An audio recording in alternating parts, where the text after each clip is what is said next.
I'm Chuck Lennick. I'm a reenactor.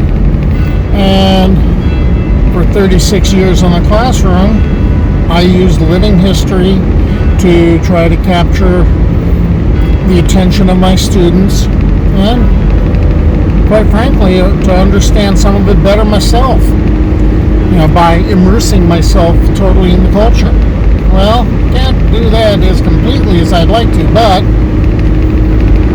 I can dress the part, I can walk the walk, and now that I'm no longer in the classroom, I am finding a way to repurpose myself. What I'm doing is dealing with an entire room full of garb from different time periods.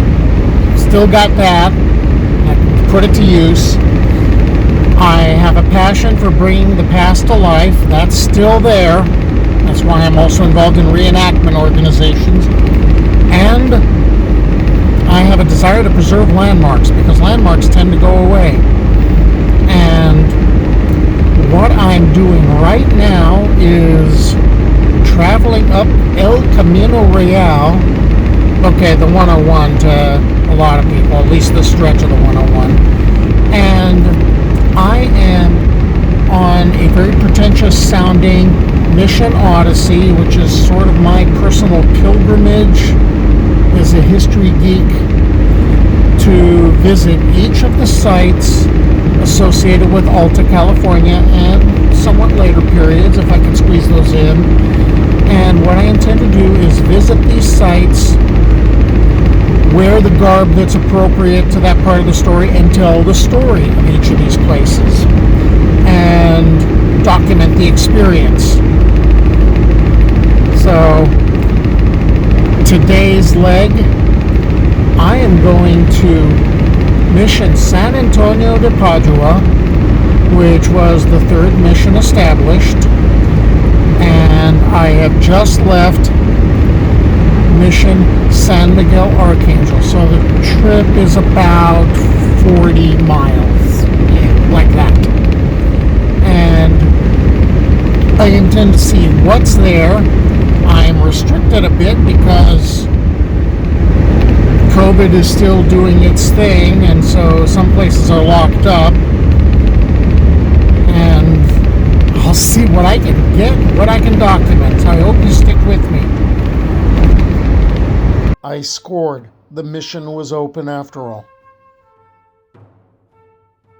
When the Portola expedition came through this area in 1769 on their great journey of exploration, they named this area La Joya de la Sierra de Santa Lucia.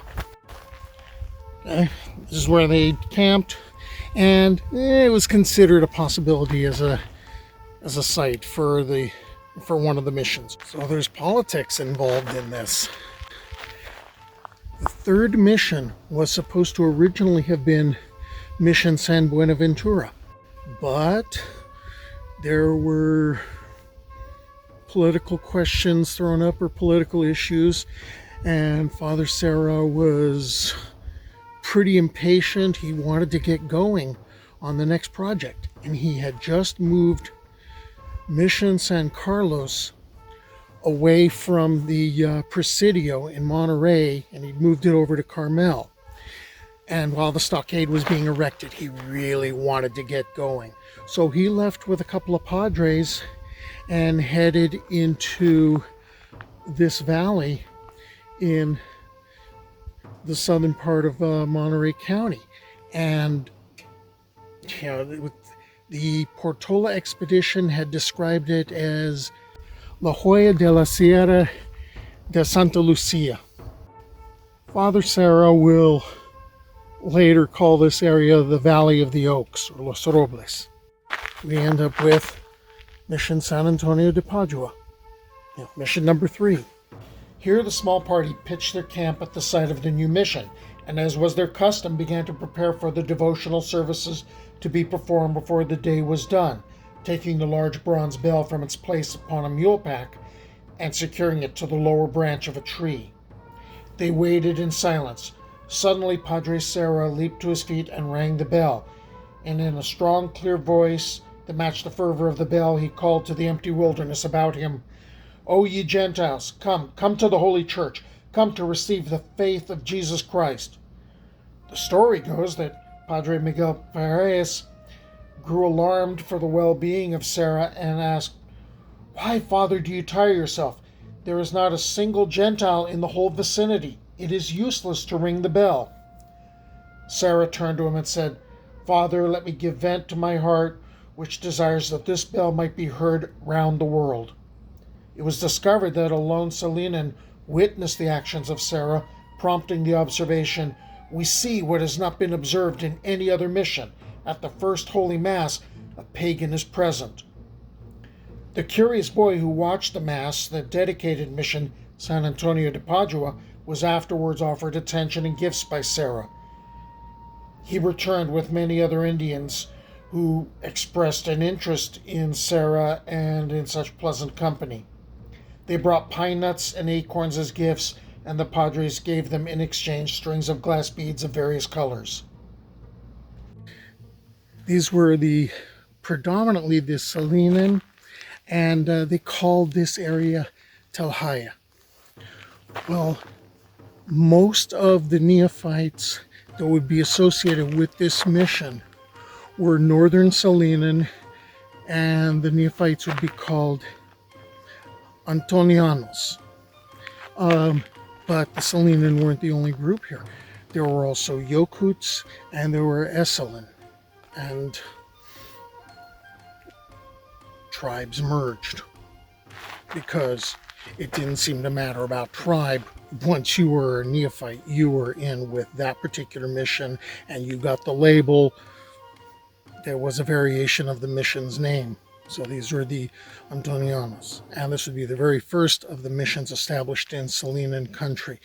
The next one that would be established would be Mission San Miguel, about 40 miles to the south.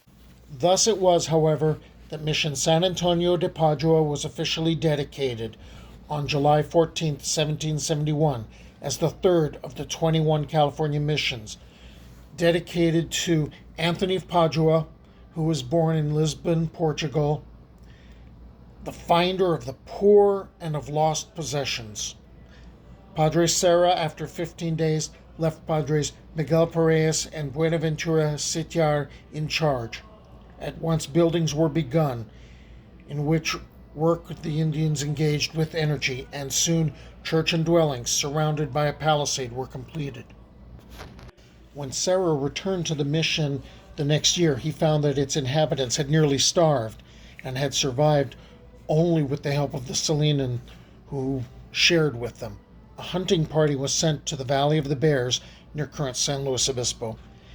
They brought back to Mission San Antonio and also to the Carmel Mission a reported 9,000 pounds of salted and jerked bear meat, plus seeds from the friendly Indians encountered in the valley.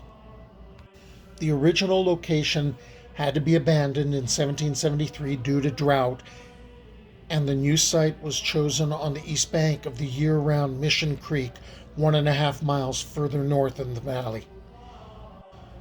Upon Padre Palu's visit to the new site in the same year, he reported that a new church of adobe with a mortar roof, along with a dwelling for the padre and workrooms, the same material, had been built to replace the abandoned buildings.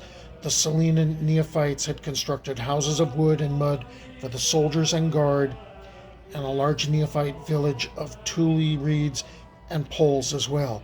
In the same report, he noted that 150 Salinan had been baptized and that irrigation ditches had been dug from the creek to the cultivated wheat fields. 1773 was the year the first Catholic wedding in Alta California took place. It was between a Salinan woman named Margarita de Cortona and Spanish soldado Juan Maria Ruiz. Before the end of the year, the church and dwellings were all built of adobe, and 2 more soldados had married native women and were living in separate housing. Juan Battista deanza also came by this area, and The first time through, when the mission was established, he was working on establishing an overland route from Sonora to here. More properly, Deanza was traveling to the Presidio of Monterrey, which he reached. Upon his return, he was advanced to the rank of lieutenant colonel by the king after successfully completing the expedition. In 1775, the mission endured its only attack from hostile Indians, and the attack was repulsed. The escolta, or escort, or the soldados assigned to the mission, had their barracks near the lavanderia. In 1776, the church, which had a much simpler facade back then, was roofed with mortar and tiles, and prosperity was beginning to take place at the mission. And now Lieutenant Colonel Juan Battista Deanza was tasked with leading yet another expedition.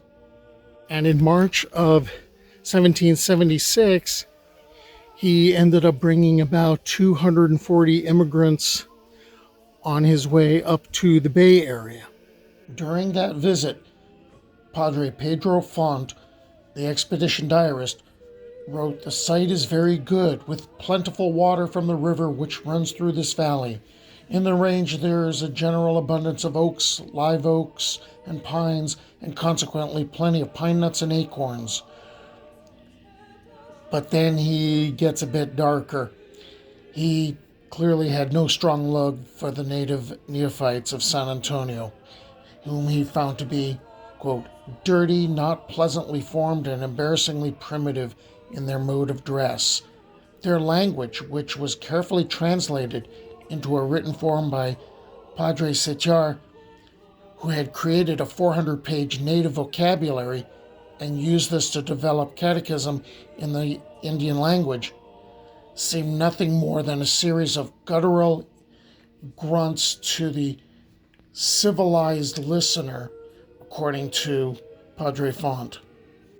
Padres came and left. Padre Pedro Cabot and Padre Juan Bautista Sancho arrived at the mission in 1804. Padre Cabot was known as El Caballero, the gentleman.